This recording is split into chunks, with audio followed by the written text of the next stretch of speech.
All right, everyone. Welcome back to the Core Talk, where we talk about all things TCG. I am Mustang Berserker of Battlecore and the Core Knights. And today, with me, we have the casts. Right over here, I'm John, also known as Megawanica. I am the Grandmaster Judge and also part of the Battlecore. What was that you said? Fight team. Fight team. Fight team. Yeah. The main fight The team. main fight team. There you go, buddy.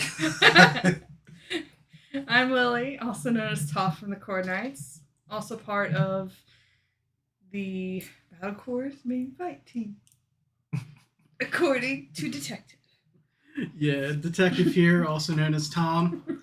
I'm also part of Battlecore's main fight team of the Core Knights. Hey guys, it's your boy Isaac, as usual. My smooth, lovely voice. I don't know you remember it so well. I am the product lead on the development and creative team, and as usual, let's get to the episode. So, we're here to talk about part 2 of where we left off on deck building. We got into some pretty interesting discussions when it came to that, and the last time we left off more so on the detective note, and we were talking about how it feels like when you are an archetype kind of player, and when the decks kind of get released too fast, you have nothing to identify with. And we also left off on the new term I like to call copy pasters. I started something and I don't know Glue if I should regret eaters.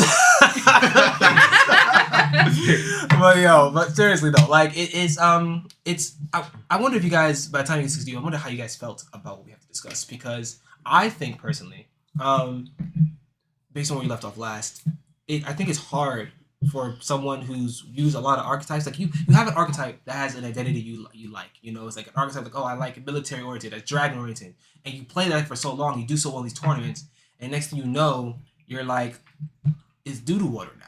Like next set, 3 sets down, it's doo-doo water. Like it's dog water. It's garbage. It's bee piss. Like what are you gonna do? Yep. So it's just wonder, what do you do in that situation? Do you find an archetype? What if another archetype survive with you? Do you just play to play? Does that affect your motivation to play the game, or you're gonna stall out a set? What do you do as a competitive player in that case when you are an archetype kind of based player or an identity player, and you have nothing to, I guess, solidify your identity in the game, or you don't have an archetype that you vibe with? What do you do? Ooh, me. All right, the idea guy is gonna speak first. Oh no! Man, I'm sorry. Now you're the You count? sound like the Count from Sesame Street. Exactly. Okay, so here we go. So, as a person who builds his decks based off ideas, sometimes when sets come around, my ideas hit a wall, and it's nothing I can do about it, especially if I want to stay relevant as a competitive player. I would have to dive into the archetype, and sometimes the archetype pivots away from past ideas that I'm used to, or the current idea in the meta before the next set gets released.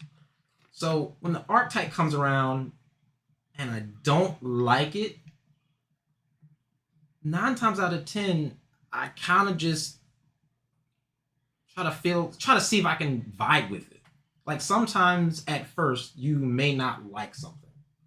And one of the quotes that I like saying even to the team when I'm teaching them is, if you don't like something, it won't work for you.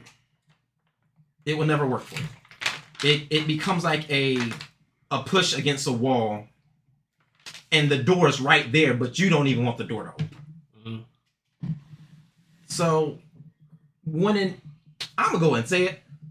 I was a defensive style player. Mm-hmm. And when Alphamon got Oryukin mode, it didn't vibe with me at first, because it didn't have that defensive playstyle that I liked. It didn't have too much of immunity besides, the X-antibody? yeah, the X antibody besides Duragreymon. I didn't feel that safe, especially since other colors or the other variant of the Alphamon did it better than me, such as a Duragray. It had more power, had more kill potential. To me, it felt like it had more protection, had more destruction, and I just felt like I was missing something. But after a while, I started realizing that just because it's a X antibody Alphamon archetype, it doesn't mean I can't find something within it that I like. Mm. So when I played the deck, majority of the time I was on Oryu mode, the dragon itself. Because it gave me the immunity every time I put something in there, each and every turn. It gave me power. I felt protected. And the moment I wanted to go in for the kill or take advantage of a situation, then I'll bring out the Raising, another Digimon, go into Alphamon, then go into Oryuka.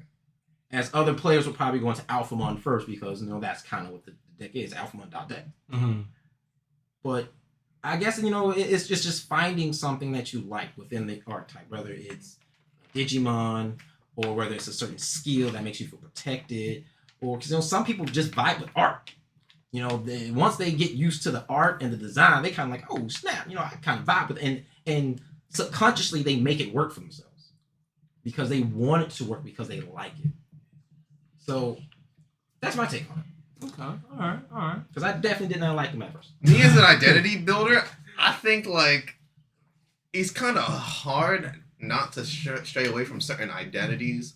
Like you'll always have that defensive play. You'll always have that offensive style. No matter what set drops, that's like the flexibility of being like a identity player. Because in any set drops, there's always going to be a form of removal, control. There's a form of security attack +1, gaining power, something like that, offensive power. And there's always going to be some way to block something, whether it comes in a form of a card, a spell, or something like that.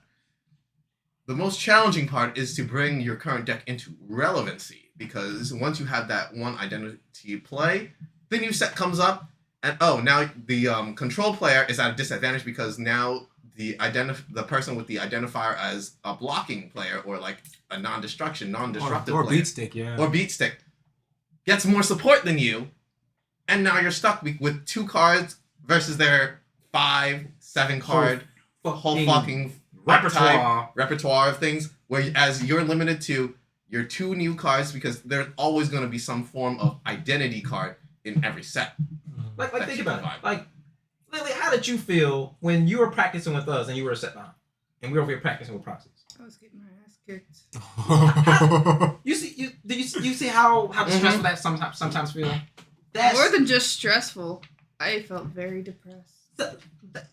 That's the feeling you get when you play against someone who has better support. Now, of course, when sets release in some TCGs, of course, other colors, archetypes, or something like that will Main get better character support. syndrome. But it's like, how can I or will I be able to adapt to these changes?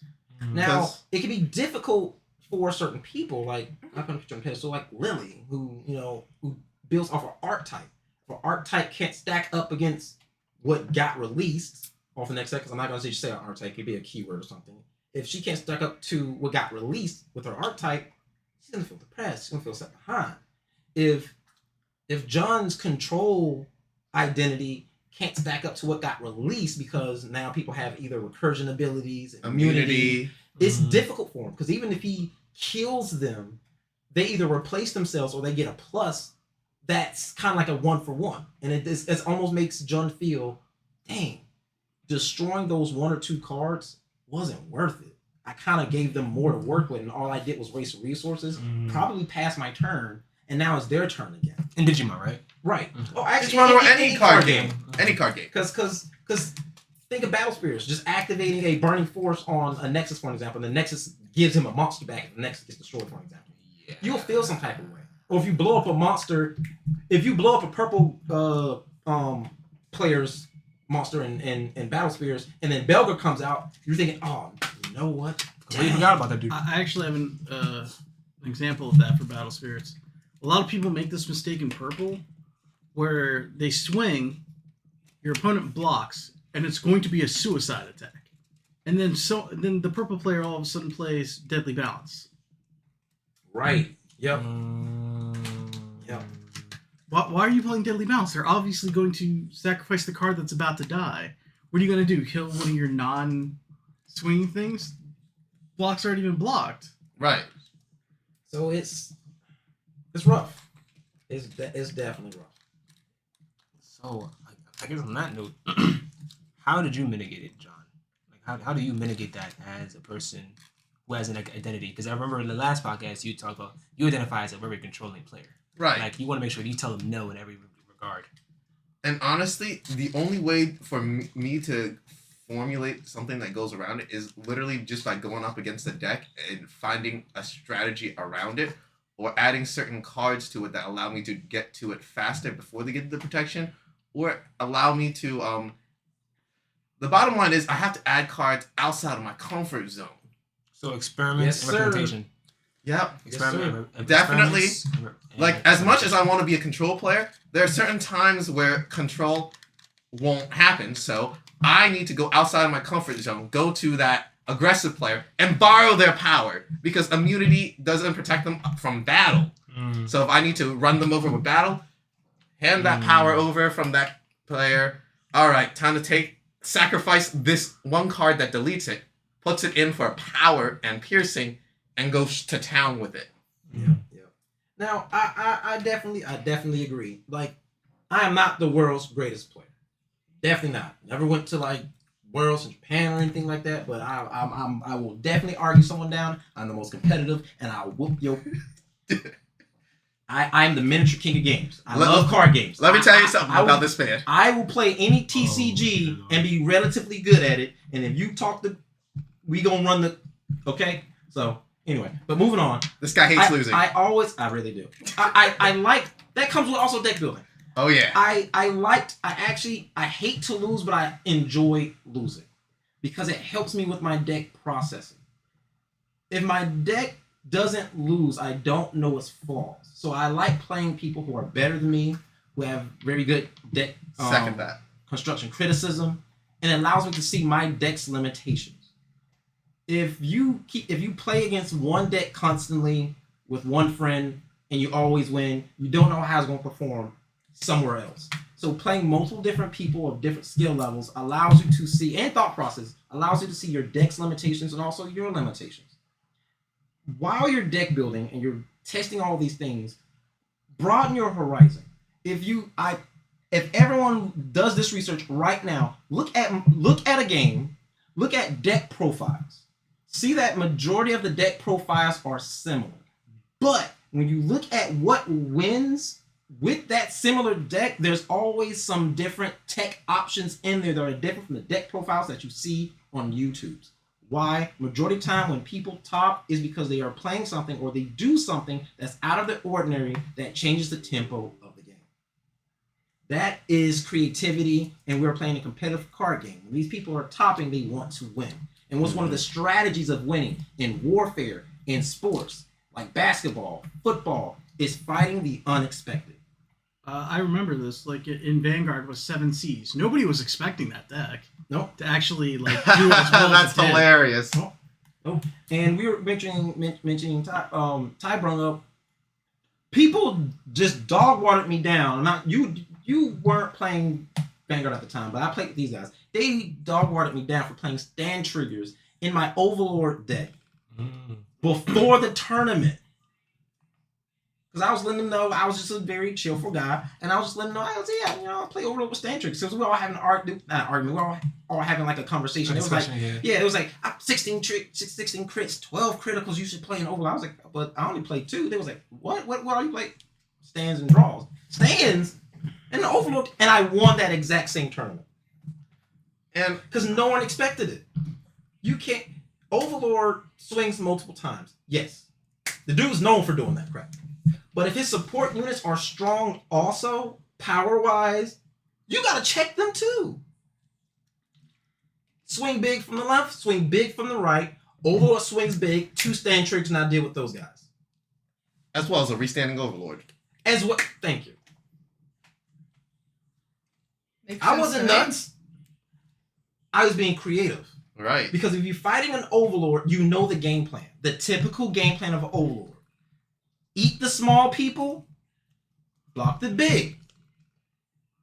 Or block the small, take the big. But if you got so many of attacks of different sizes coming at you, and you see a stand trigger come out, now your whole game plan has to change. Because now your question is, dang, he may not run crits, but now I know he runs stands. How do I block this guy? But now since I run very few critical triggers, the moment it pops up, game changed again.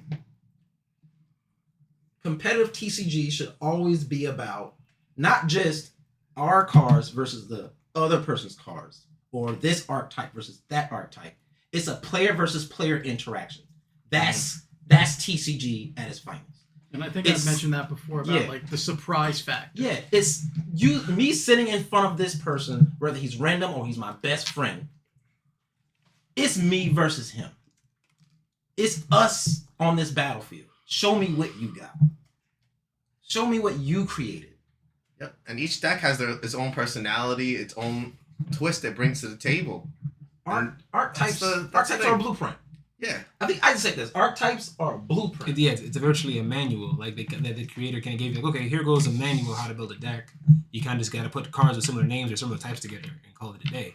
So, but still, like, we discussed how you two mitigated as an idea guy, and you as an identity. I want to kind of go towards, I guess, the last archetype we kind of discussed last time. Hey, Miss Archetype, how you doing? Of course I have to get called out. Yeah. How do you deal with that? Because I feel like you guys suffer the worst. Because you basically get your manual, and it's like your manual's not outdated. You know, it's out of season. How do you mitigate that as a competitive player in the set? Like, right, because when you're archetype bound, you're kind of bound by the game restrictions as well, and the creation restriction. For me as an archetype player, I tend to do research into the cards, see if there's anything coming out in the future that could support the archetype I'm currently playing. If there's nothing like in the immediate next set, like for instance, Mirage Gap, BT11. Doesn't have support in BT12, has support in BT13 and EX04. Yeah, the mic just dropped. She named that by the charts. So, that one's going to be sat on the back burner. I have to learn to pick up something else for the time being of BT12. Mm-hmm. For me, loving low-level rush, loving quick swings and aggression, I'm actually switching colors, switching gears, going to Shine Gray. Okay. Another archetypal bound. So Another archetypal bound. So, let me ask this question. Did you switch just because your previous archetype didn't go, or did you switch because not only did your previous archetype not seem to function very well in the meta, but you also vibe with Shine Gray Mon? Because Both. I'm sure, like, Shine Gray actually... enthusiasts. Shine Gray actually reminds me of the days when I was playing armor with low-level Okay. baby rushes. But I also like the aspect of Shine Gray being like, I'm a tamer, now I'm gonna punch you. But the funny thing is in that exact set, it actually gets countered by like a few cards that are in that set. It's the unfortunate fault. See, and that's the thing, is that when it comes to archetype bound for you, do you think it's because of the game, or is it because you feel that it's Mirage can't stack up to it? Or because I'm sure like a bunch of like other Mirage players will argue you down left, right, and center that it's still relevant. I know Mirage has potential. I know it has potential, but I'm just not sure how to pilot it well with the upcoming meta. So Okay. for me as a player, I'm switching gears. Other players can adapt. I'm more of, okay, stick a deck in my hand, I can read it over, learn it, pilot it. I'm not a good builder myself yet. Because that's why you feel as if you're an archetype player, because you need more of a sort of manual. Yes. Then you cater for yourself. So now, going back to what John said just a little bit earlier. So those Mirage players that may argue, do you feel like that they're arguing because they feel like the card itself is good, or it's because they know how to adapt that card, and they're not archetype bound, but more so, I guess, identity Correct. bound? They're Okay. not archetypal bound, but they're more either ideally bound or identity bound, or they're more flexible with the cards because they have a little more. It's harder for an creative reasoning. archetype player to adapt as opposed to ideals and identities. Yeah, because granted, I mean, Granted, yeah. Yeah, because I mean, the best case scenario for me personally is Yu-Gi-Oh! Because Magic the Gathering, Gate Ruler, Battle Spirits, those are the games I typically like to play. I mean, Magic not so much anymore, but those guys, I play those, but I feel like they're most creative because you can be flexible with the instruction you're given. While Yu-Gi-Oh!, when you go look at the meta chart list, you usually go by archetype. He doesn't usually go by type of deck.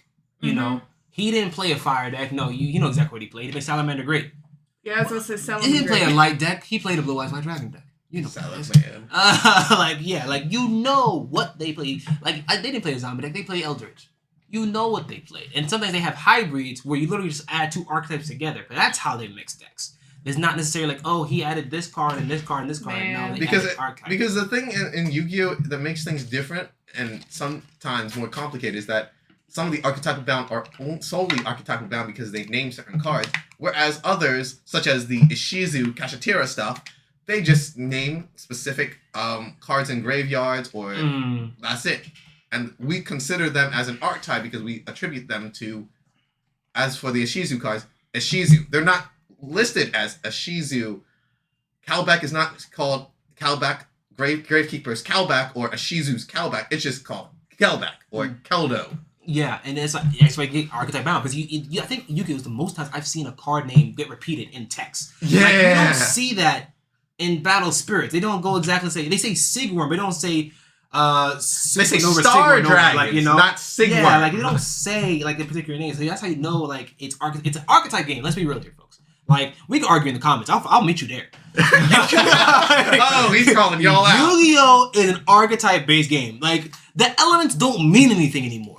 They don't. They don't. Like, and even the typing means very little. They really don't. Like- Spellcasters, we don't care. Yeah, it's okay. Fire and Earth, so It's just like, all right, whatever. All right. let's just eliminate that and Yeah, just say some space. It don't matter anymore. Like, what matters is what kind of the color board of your card and the name of the top. All right, does that have some name or a quote? And the essay that's written in that small Yeah, text. the essay. Like, come on now. Compared to like Magic the Gathering or like Battle Spirits Saga, and if anyone of you played Battle Spirits the OG, you can mix cards from so many different worlds. And if for this maybe the small community that play Gateway as well, you can mix it from so many different worlds. Like it's great. Like it's beautiful. And then let me go to the next card game that I feel like it's archetype bound and kind of shot itself in the foot long term. Card Fight Vanguard. Thank Jesus. Bro, because like we started the game for any of my OG, people that started the game. In the OG, you could mix clans together, but then they brought out a rule saying, nah, only Royal and Child Balance can do that, and it changed the whole dynamic.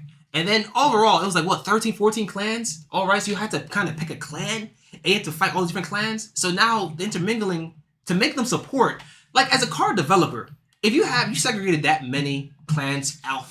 To make decent support for all of them, you're kind of shooting yourself in the foot constantly. Because you release sets, like you release one set Yeah. that only supports 3 or 4, then the next set I supports think 3 it's or like 4. four or five.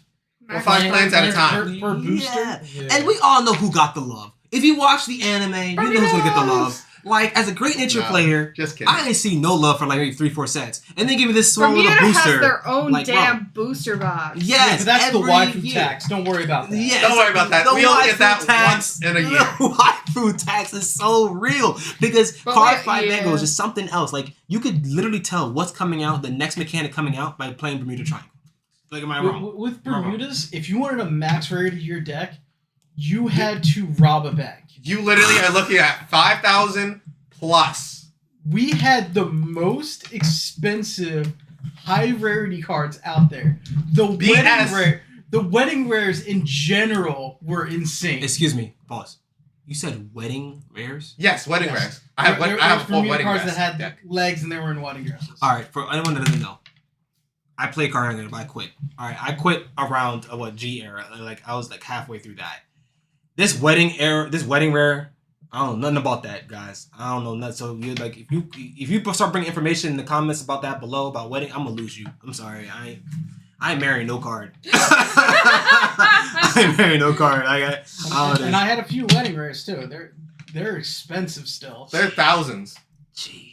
So I would like to ask something that's been bothering my mind since I'm sorry, Lena. I'm sorry we keep picking on you. Everybody But hates me here. It's It's not that we hate you, it's that you're the most person that can actually connect with the majority Of the lot Of of people, players. yeah. And There's not a lot only of that, people do. We're well established. And not only That's the that, problem. some of the things that you say in response to the subjects spark other thoughts in our heads. Right. So now my thought is of course this ends up this topic or question will end up being a small debate.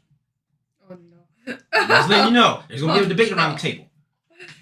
Oh Jesus. So between net decking, archetypes, ideals, and identities, which one do you think is the most popular?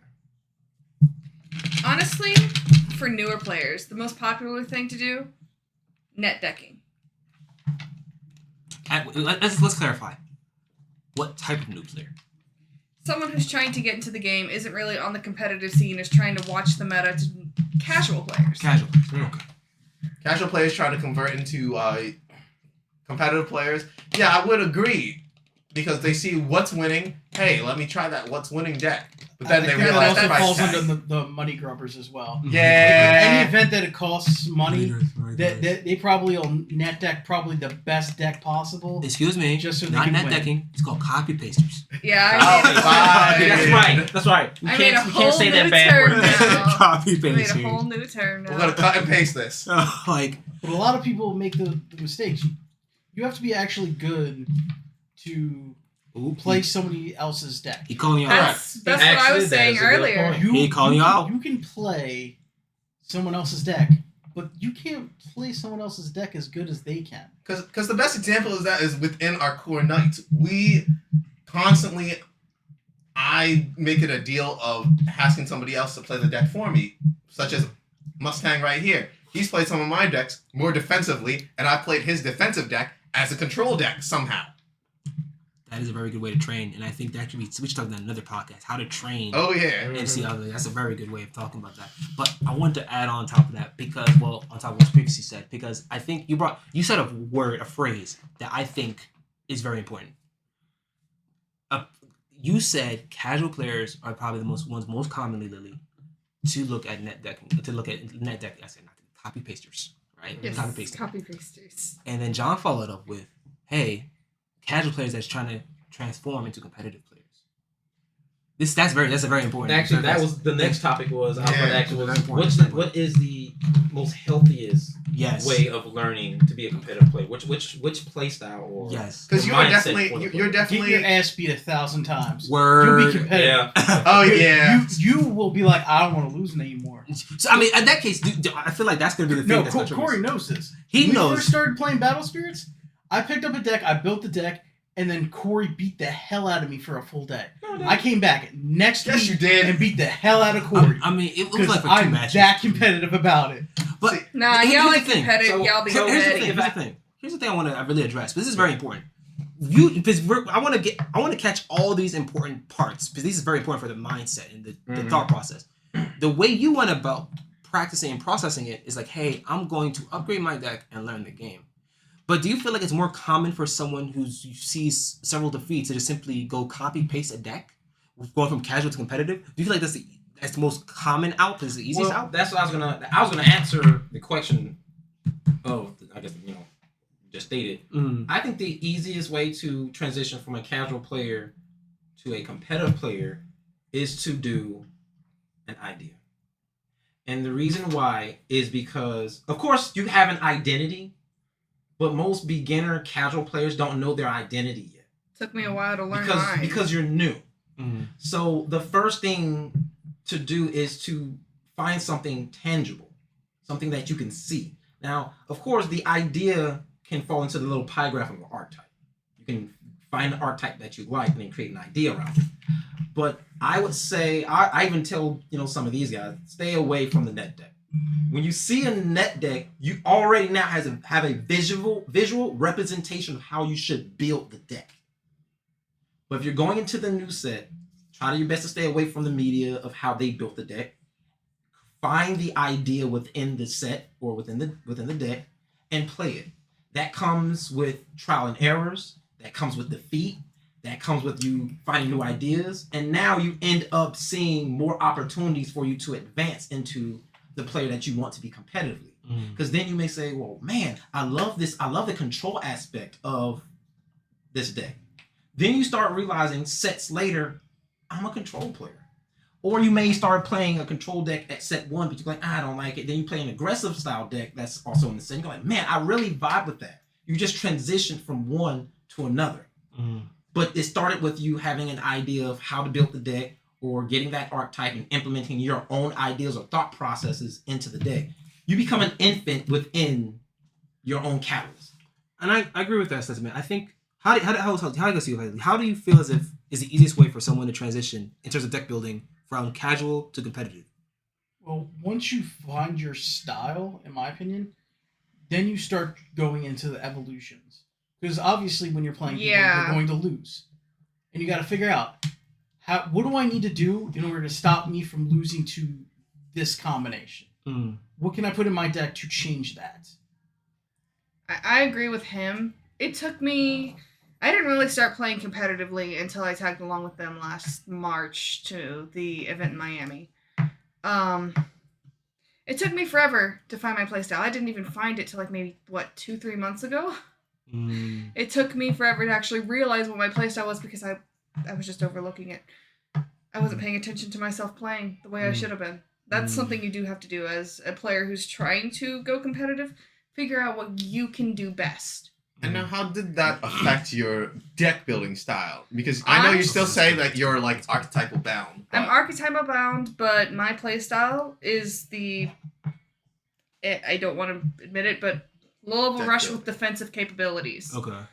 So did you put that idea inside your deck building skill sets with the archetype? How did I actually did do something like that with Mirage Galga. Because I know I went pure Mirage Gao for the most part. I mean, obviously you can't build the full Gao deck. There's a card splashed in. But I teched in Blitz Omnis for a little bit of aggression. I put in the old Mirage Gao for the unblockable. So, obviously I'm running most of the Gao support after trial and error. But I have the ability to block, restand, gain memory like crazy.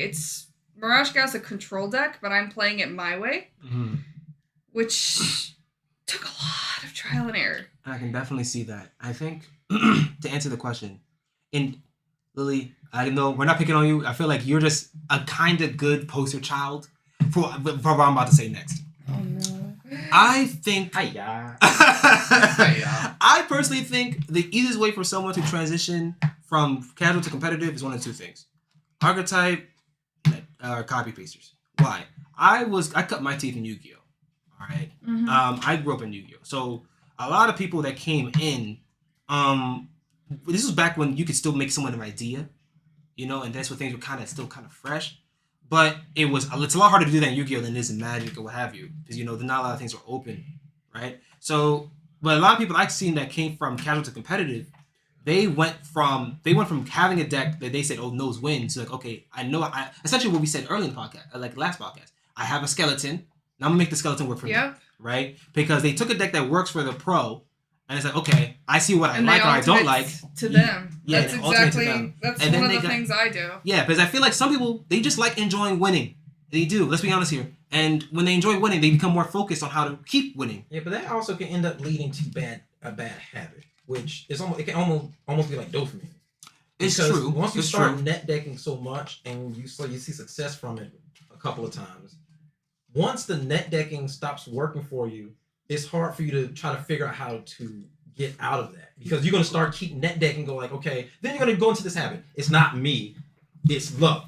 Or I can't blame myself, it's the deck. Here's the thing, and I hear you, but I don't think that applies to everybody. I feel like that applies to a person. Of course, it's not Yeah, everyone. yeah. Why? I feel like that's why I said it. Yeah, I feel like that only applies to the competitive players that are hitting a wall. Yeah. Because at this point, there's a difference between like you're using the deck, it working for you, or it's different between the deck using you versus you using the deck, right? But for transitioning from casual to competitive using copy pasting. Copy pastes. If you do what you're supposed to do and you learn from the deck, you can serve as a skeleton in Lily's case, right? But if you just use it to do that case, you're gonna hit a wall as a competitive player, and you're gonna just hop from deck to deck, as you just discussed. But at that point, you can't grow anymore. Because at that point, you're not deck building; you're just deck copying. Like that is what it is, Yeah. Because some people like that case, and that's why I also say the alternative archetypes. Because again, I cut my teeth in Yu-Gi-Oh, where sometimes archetypes, and just from a game development point of view, as a game developer, archetypes literally are meant to serve that purpose. Not just from a story point of view. It's meant to serve, like, it makes it easier for me to shove Tom into a place and be like, go learn the game. Here goes. I'm fat. I don't think you can shove me anywhere. So the reason I say this because you guys know him. It's a family member of mine who plays card games competitively. Mhm. The last time we had a conversation about deck building, even he, at his skill level, who tops, even he says he's very bad at deck building. And he also acknowledges that in order for him to start somewhere, he has to net deck. But even sometimes when he does that, that's kind of where it ends. It's hard for him to come up with ideas because he never exercised often growing up with his competitiveness, net decking, and pivoting with an idea. That's why I said it sometimes once you start somewhere and you don't pivot away from it, it becomes your way of life. It becomes your way of building. Your only style. But I'm not saying it's impossible for him to move. I think But you it might becomes lose your hard. creativeness. Yes. Yeah. It's creative. It becomes hard. You lose the decks you need. If you net deck too much, I think you lose your creativeness. Yeah, because it's just like exercise. You never exercise that muscle. So you might lose your identity or your style by just net deck. If you net deck so often, you may not even have an opportunity to find your identity because he never knew his identity into that one of those regionals that where we went to way back for this month, and it was only like maybe 8 months ago.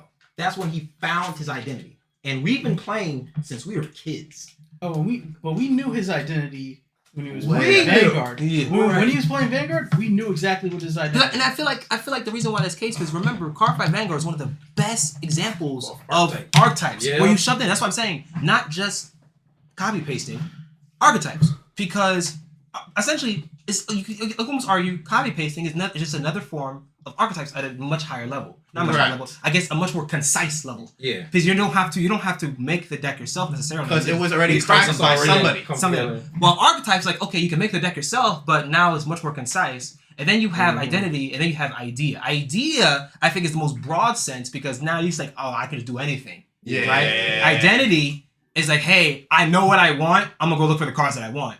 Archetype's like, okay, I know what I want. Here goes the cards. I gotta just make the deck. And then here comes copy pasting. It's like, hey, the deck's there made for me. I might switch out 2 or 3 cards. Or better yet, Yeah, they already did it that's pretty for much me. how Vanguard Let me was. go find out. They go The find out difference about was it. like Yeah. maybe 4 cards. Yeah, and I feel like since he peaked I don't want to say peaked in Vanguard, but he did really well in Vanguard, is because of the fact that it made it easy for him to pick out cards because it was clan oriented, you know? Plan oriented, everything had like similar effects. Some were better than the rest. Yeah. So you could easily phase out And things. don't get me wrong, he's good. Mm-hmm. He's good. Yeah.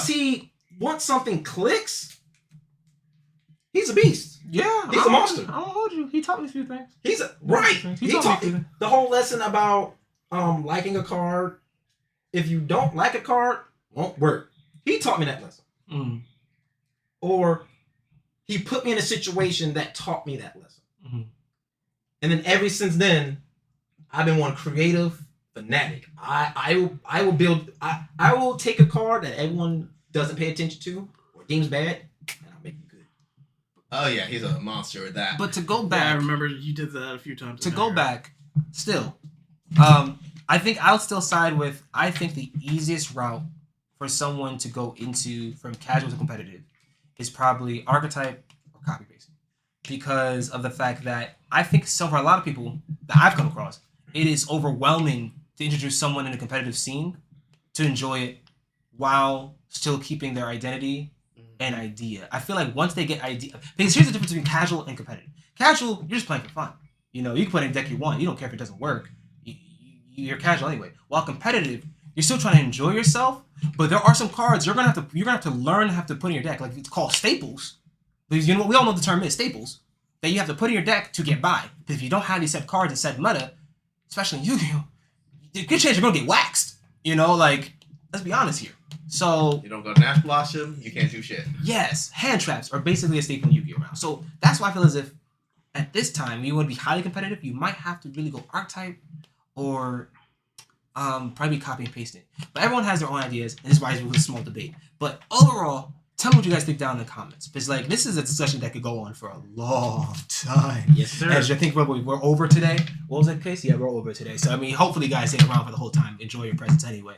But yeah, so thank you for coming to another core talk today, guys. We always appreciate you for everything you give us for Battlecore and just joining us in these conversations. Join us in the comments below and subscribe. Hit the like button. And come see your boy Isaac in the group again and Mustang himself. Yes, and sir. my boy the John and Lily and the Detective Purple Train Buddy.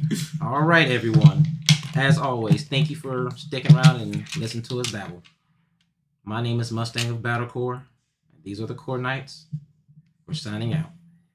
As Battlecore likes to say, let the cores decide your champion, and Battle Spirits like to say, let the cores decide your fate. Yeah, I swapped it up this time. Okay, all right. Yeah, I don't think you did that. I've heard no, he didn't. No, I did. I did it. No, I think he did. It could go either way. That's what he wants to say. It could go either way. All right, guys. Have a Peace good one. out. Bye. Signing off. Later. Bye.